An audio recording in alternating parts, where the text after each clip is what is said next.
কবিতাৰ শিৰোনাম মমতাৰ চিঠি। কবি হেম বৰুৱা।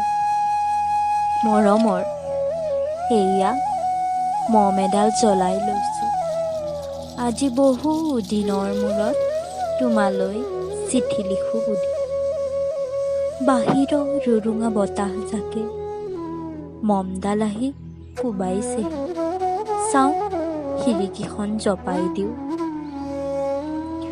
7 বছৰৰ আগৰ কথাবোৰ তোমাৰ বাৰু মনত আছেনে? আমি যে নতুন জীৱনটোৰ পাতনি মেলিছিলোঁ। মোৰ গাত সেই অচিনাকি নিচা বাৰুকৈ লাগিছিল।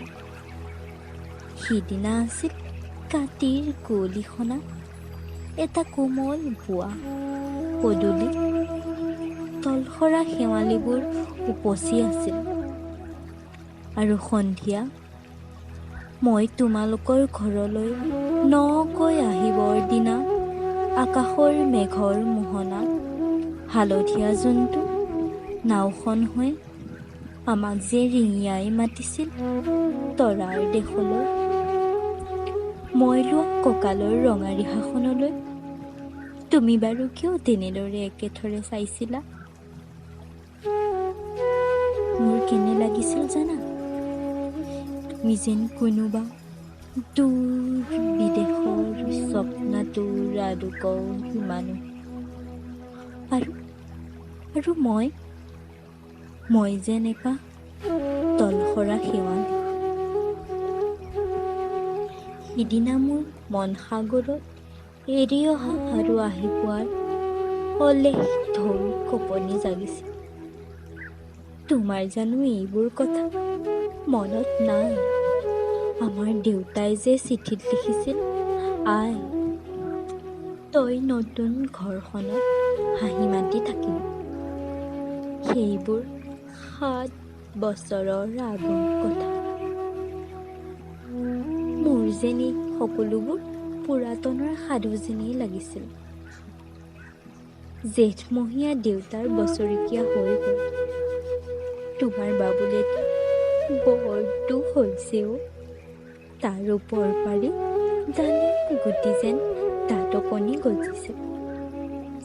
সি মোক একেবাৰে এৰিকে নিদিয়েও। কেতিয়াবা মোক যে ইমান খং উঠে, তুমি নাই নহয় সেইকাৰণে। সি বাৰু মোৰ বগা সাজযোৰলৈ এনেদৰে তধা লাগি চাই থাকে কিয়? তাৰ উপজাৰে পৰা এইবোৰ কাপোৰ চিনাকি, সেইকাৰণে নহয়।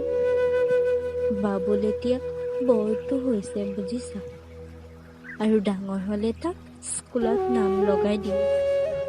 সি স্কুলত থকা সময়খিনি মোৰ যে বুকুখন তেনেই উদং হৈ থাকিব ভাই। আৰু কি লিখিম, বিশেষ একো নাই।